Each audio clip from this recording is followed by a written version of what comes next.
Լավ, այս ամեն ինչից հետո Փաշինյանը հնարավորություն ունի հունիսի 7-ին կրկին վերընտրվելու։ Ես չգիտեմ, չեմ կարող ասել։ Դրա համար էլ ինքը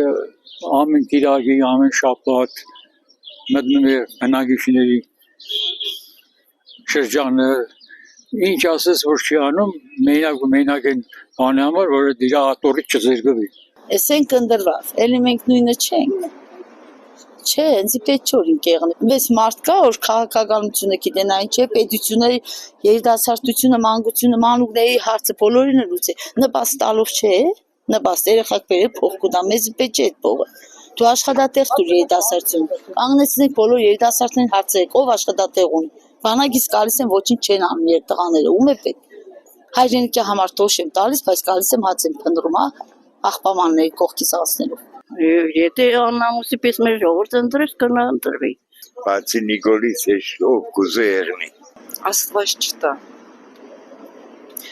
որովհետև դա հայությանը վերջնա լինելու, Աստված չտա։ Իսկ ադմինիստրատիվный ռեսուրսը, մեր պոլիցեյսկեքը, մեր ամեն ինչը չես իմանում, ոնց կարա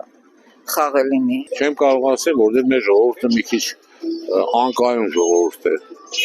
Այսօր էս ծևեն մտածում, վաղը կարող է փոխվել։